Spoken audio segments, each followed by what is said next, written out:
Hello, and welcome to this webinar, where we'll go over some of the best practices for monitoring Redis workloads on Amazon ElastiCache. My name is Damon LaKyle. I'm an ElastiCache Specialist Solutions Architect, and I'm happy you decided to take the time to join me today. In this session, we'll briefly touch on how Amazon CloudWatch and Amazon ElastiCache work together. We'll go over the fundamentals of performance monitoring, and we'll dive a little deeper and talk about one of the most important aspects of performance, which is latency. And lastly, I'll demonstrate how to view CloudWatch logs to identify commands that might be running slow and causing latency. Today, we're going to be focusing on monitoring your Redis workload from the server perspective. Our discussion is focused primarily on how you can observe and understand how your Amazon ElastiCache cluster is performing based on various server-side metrics and what they mean. All of the metrics we'll be discussing today are accessible through Amazon CloudWatch. CloudWatch allows us to monitor our resources, respond to changes, and optimize the utilization of those resources. With Amazon CloudWatch, we collect performance data from every Amazon ElastiCache node in your clusters every 60 seconds. This allows our customers to understand what might be impacting performance, set alarms based on thresholds that correspond to their workloads, and more. I'll be showing several graphs today from Amazon CloudWatch, and in the demo, we'll walk through Amazon CloudWatch log groups to identify slow-running commands. So Amazon CloudWatch is a critical resource to help you better understand how your clusters are performing. So there are really two aspects to monitoring when it comes to Amazon ElastiCache.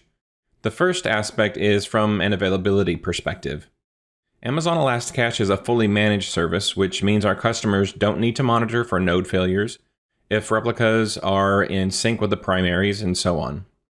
The Amazon ElastiCache service continuously monitors your Redis clusters and nodes for health and availability, and will automatically take action based on events, such as replacing a node and resynchronizing it if a node failure occurs. The other aspect is what we'll be focusing on today, which you can think of as customer monitoring. It's less about the health and availability of your cluster and more about the overall utilization and performance of the cluster. Every workload is different, and every workload has its own profile when viewed from a performance perspective. Things that are important in a caching workload might not be as important as a PubSub or Streams workload, like evictions, which impact available memory. Performance monitoring with Amazon ElastiCache and Amazon CloudWatch can also be viewed from the host level and from the engine level. Each Amazon ElastiCache cluster is comprised of one or more Amazon EC2 compute nodes. In fact, as of today, you can have an Amazon ElastiCache for Redis cluster that can have up to 500 nodes. And each of these nodes emits host-level information such as CPU, memory, and network utilization.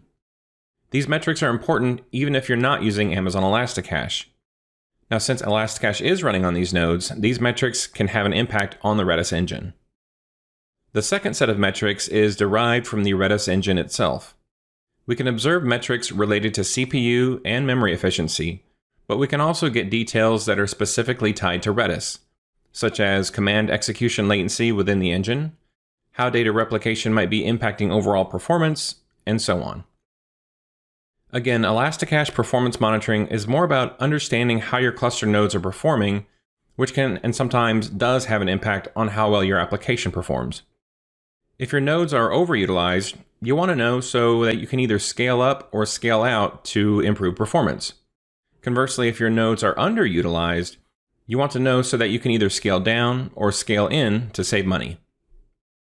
One of the most important measurements when monitoring your ElastiCache cluster is latency. Latency is typically calculated as the time it takes for something to be sent and a response to be received. Amazon ElastiCache for Redis provides sub-millisecond access to data across the network, and microsecond latency within the engine itself for many of the operations it performs. Latency can be considered the first indicator for performance. It's important to note that just because a metric might be approaching a high watermark or maximum value, it doesn't necessarily mean that the cluster is not operating as expected. As an example, ElastiCache for Redis operates exclusively from memory and is designed to be very fast. It's also designed to efficiently utilize that memory and remove data based on something called an eviction or max memory policy.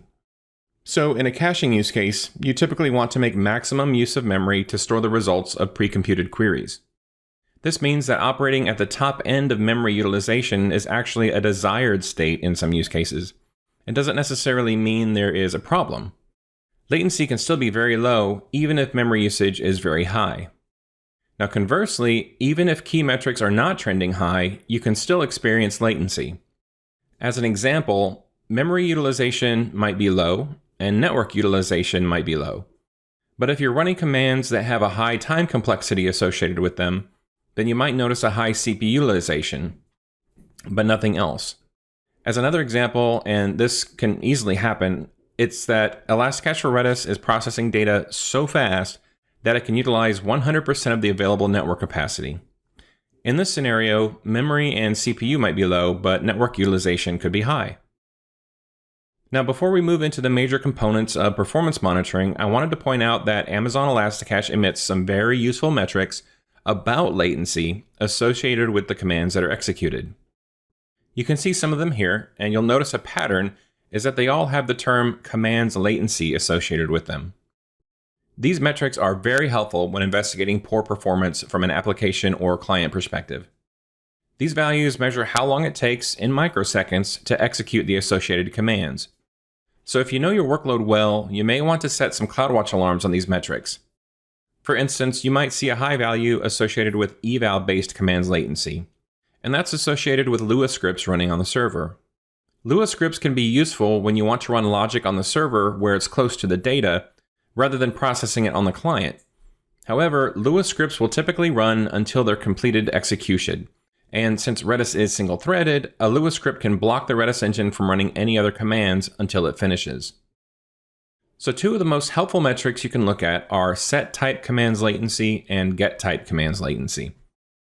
Set-type commands latency gives us the latency of commands that mutate or modify data in some way. So maybe setting a string to a value, updating a hash, adding a new entry into a geospatial index, and so forth. Get-type commands latency gives us the latency of read-only commands, such as getting the value of a string, fetching a field from a hash, and so on. These two metrics are unique in that they're not limited to a specific data structure within Redis, and can give you an understanding at a glance of how your write and read workloads are performing. This is also important because Redis provides replication to its read replicas. So if you have a high get-type commands latency value, it may indicate that you should scale the number of replicas in your cluster. If you have a high set-type commands latency, it might indicate that you should consider horizontally scaling your cluster by adding one or more shards so that you can increase the write capacity of the cluster. Keep in mind that these metrics are not based on round trip from the client to the server and back. These are strictly the execution times within the Redis engine itself, not inclusive of network latency. So now we come to the important question, what can have an impact on latency? Again, since we're focusing primarily on the ElastiCache service and the performance of its clusters, we're not going to take into account access patterns, data structures, and so on that can range dramatically between one customer to the next and from one workload to another. Instead, we're going to focus on the fundamental components that apply regardless of the workload. So we'll start with the CPU, which of course can have a significant impact on latency. As I mentioned previously, Redis is a single-threaded process, and so keeping an eye on the CPUs is going to be very important. Network capacity can range based on the type of ElastiCache node you've selected for your cluster. And since ElastiCache for Redis can read from memory and write to memory and completely avoid fetching data from disk, it has a much higher chance of reaching the maximum network capacity of the cluster than a disk-based database might. As you might have guessed, memory is also a critical part when monitoring performance of an in-memory data store and cache like Amazon ElastiCache. As you approach the maximum memory available in a Redis cluster, the Redis engine needs to start keeping track of memory a little closer and can start to evict keys, which adds additional CPU time to each cycle. Finally, we'll briefly talk about client connections as well and how those might have an impact on performance. There are two primary metrics we'll want to keep track of when monitoring Amazon ElastiCache. The first is engine CPU utilization. This metric reports the percentage of usage on the Redis engine core, and since Redis is single-threaded, This metric is a good indicator of how much pressure is being placed on the Redis engine itself. The second is CPU utilization. This metric reports the percentage based on all vCPUs on the node. For example, if you have 4 vCPUs and the Redis engine is utilizing 100% of its dedicated core, this metric might be closer to about 25%. However, if you're running Redis version 5.0.3 or newer, and your node type has 4 vCPUs or more, then ElastiCache makes use of those extra vCPUs by enabling enhanced I/O, which offloads the connection management of clients from Redis engine to other threads. When this occurs, you'll see a higher CPU utilization metric. Generally, this is an expected and even a desired state, as we're being as efficient as possible with our resources and using them to their fullest. A rule of thumb here is that if you need to scale your cluster because of high engine CPU utilization or even CPU utilization, then you want to scale before resources are at maximum capacity. So we recommend you set a warning alert at about 70% of engine CPU utilization, and a high alert if it reaches 90%, so you can take action before you hit 100%. Once the scaling process begins, it's going to have additional pressure that it puts onto the cluster because scaling requires keys to be migrated from one set of nodes to another, which of course means both CPU overhead and additional network traffic. So remember to scale before you actually need to. In this example slide, you can see that the CPU utilization metric, which again represents all vCPUs in the system, is higher in most places than the engine CPU utilization. This tells us that the Redis engine is unlikely to be a bottleneck if we're experiencing latency. Since I'm running on a Graviton 2 instance type with 4 vCPUs, I know that one is dedicated to Redis, and 2 of the remaining 3 are dedicated to enhanced I/O connection handling. So we can see that whatever processing is taking place on the node has more to do with connection handling and traffic than with mutating data within the engine itself. As I mentioned before, it's not uncommon for Redis workloads to utilize all available network capacity on the nodes in your cluster. To measure this, we can look at a few metrics. Network bytes in is a host-level metric that we emit to CloudWatch, and it tells us how many bytes the host has read from the network. Network bytes out, as you might have guessed, is the number of bytes written to the network. Replication bytes is a metric that only applies to primary nodes in of a cluster, not replica nodes. This is the number of bytes that the primary is sending to all of its replicas. Keep in mind that when monitoring the primary, don't forget that it can and often does perform multiple duties. It receives both read and write requests, it needs to respond to those requests, and it has to replicate its data to its read replica nodes as well. It's not unusual for a primary node to utilize more network resources than its read replicas, especially in a write-heavy workload where it's receiving a high volume of commands that it needs to process and then also synchronize those changes to its replicas. In this example CloudWatch graph, when we're monitoring a primary node, you can see that at around 2321, we can see a relatively small increase in both network bytes in and replication bytes. What this might be telling us is that a small increase in the amount of write requests has just been processed on the primary and then replicated to its read replicas. We can confirm this by looking at the read replica associated with that primary. So as you can see here, at about the same time, we see that the replica experienced an increase in network bytes in. This can represent the data being synchronized from the primary, but we can't assume that it's the only traffic. Network bytes in on a replica might also indicate read-only commands directed at the read replica node. So as you're probably beginning to see, one metric doesn't necessarily mean one thing. It could indicate several possibilities. Now clearly memory is a critical piece to the efficient operation of an in-memory data store like ElastiCache. There are a few metrics here we want to keep an eye on as well. The first is bytes used for cache. This is a catch-all metric that includes memory used not only for the dataset, but also buffers and anything else the Redis engine allocates for itself. The next is database memory usage percentage, which is a percentage value rather than a specific amount of memory used. And this is really handy when you want to get an idea of how much memory you have available for your dataset in your cluster.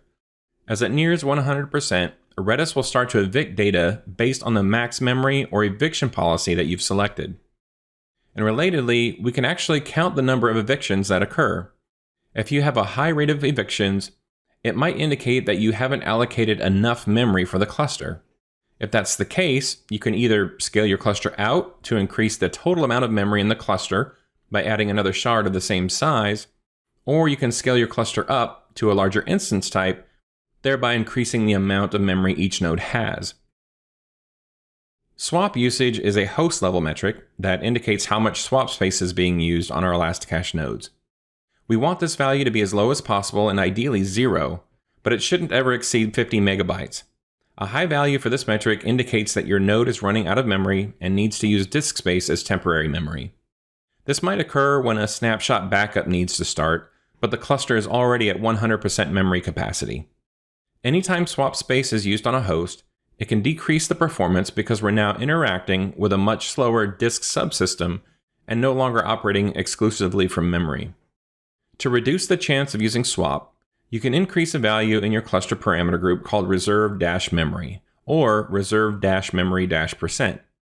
By default, current versions of ElastiCache for Redis will reserve 25% of a node's max memory value for non-data purposes such as snapshot backups and failover. One other helpful metric is a host-level metric called freeable memory. This is a good indicator of how much memory the operating system itself has if it needs. Keep in mind this is not a Redis engine metric, but it could have an impact on the underlying host that Redis runs on. In this graph, you can see that we're showing bytes used for cache on the left, which ranges up to about 130 megabytes, and on the right, we see the database memory usage percentage. You can also see the graphs are virtually identical except for the values themselves on the left.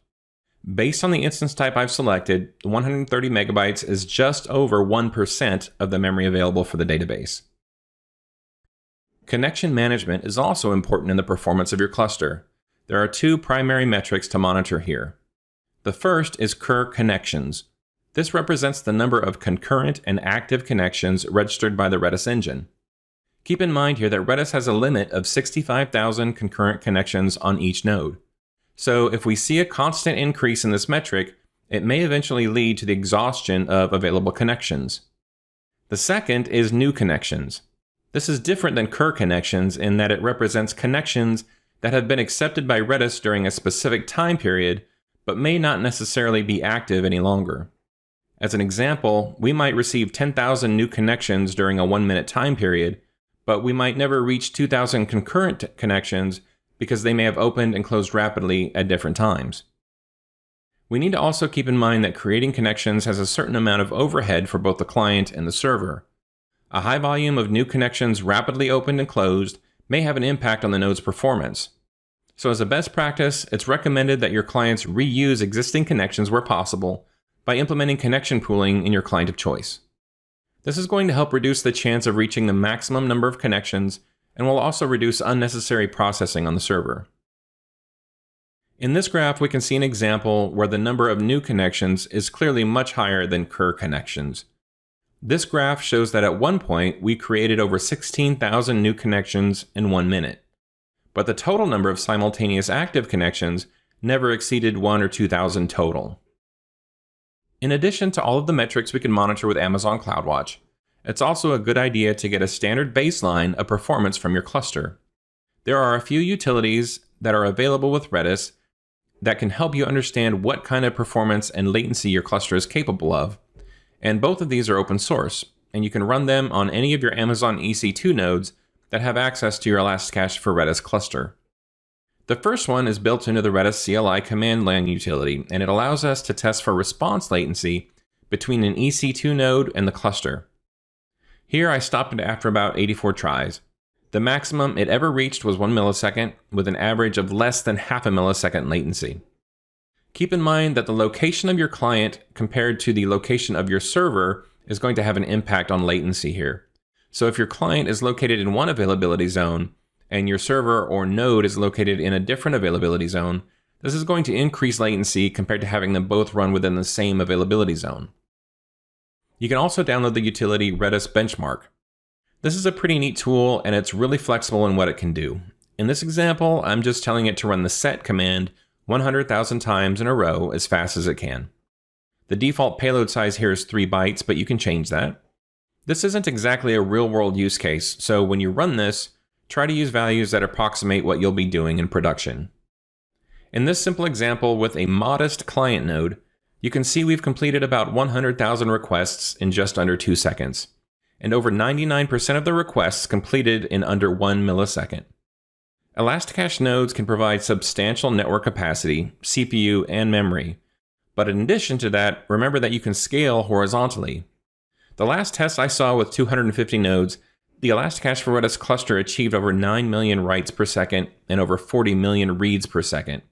And as I mentioned earlier, ElastiCache for Redis clusters can now scale out to 500 nodes, which will allow even faster performance. So far, we've focused primarily on monitoring the major hardware components such as CPU, memory, and network, and how they impact performance of the cluster. We also have the ability to detect which commands take an excessive amount of time to execute in the Redis engine. Redis provides a feature called the slow log. The slow log is a mechanism that logs any command that takes longer than a specified time to complete. It stores the command that was called, how long it took to execute, the IP address of the command was executed from, and more. We've recently introduced a new feature in ElastiCache for Redis that provides our customers the ability to send events from the Redis slow log to Amazon CloudWatch log groups, so you can monitor and be alerted if a certain number of commands have breached the threshold that you define. And that's what I'm going to demonstrate for you now. What you see here is the Amazon ElastiCache console. You can see we have a column titled Log Status that shows whether or not the slow log logging feature is active or disabled. You can enable slow log delivery when you create a new cluster or modify an existing cluster. In this demo, I'll select the cluster I want to modify, click on the Actions drop-down, and select View Manage Logs. From here, I click the Enable Slow Log button. I'm going to select JSON as the log format, and then select CloudWatch logs for the destination.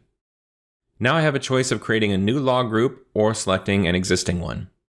I'll simply select a log group I've already created for this webinar called Monitoring Cluster Logs and click Save. We can see the log status has changed to Enabling. So any command we execute now that takes longer than 10 milliseconds is going to be sent to Amazon CloudWatch into the log group we specified. And by the way, 10 milliseconds is the default value. You can change this by updating the slow log slower than parameter in the cluster parameter group. Now, before we actually run a command that will ultimately send a slow log event to CloudWatch, let's set up an alarm that will alert us when we receive one. So let's get back to our Amazon CloudWatch console. I'll click on All Metrics, then on the Logs Metrics section, then on Log Group Metrics. Now I'll scroll down until I see the log group called Monitoring Cluster Logs, and I'll select the Incoming Log Events metric associated with the log group. I'll switch over to the Graphed Metrics tab, and then I'll click on the alarm bell icon in the lower right. We can see that most of this alarm is already filled out for us. I'm going to change the period from 5 minutes to 1 minute. Then I'll change the condition so that if this metric is greater than 0, it will trigger the alarm. Now I'll click Next. And for simplicity, I'm going to remove the notification.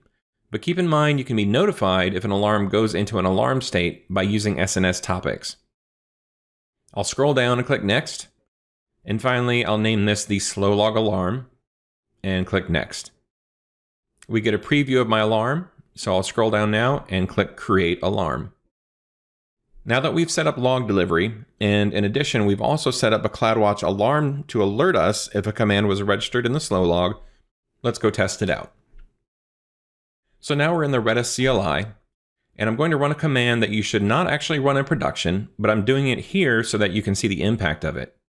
I pre-populated this cluster with about 1 million keys, and I'm going to run the keys command, which will iterate through all of the keys and list them in the terminal window. This command is going to take several seconds to run.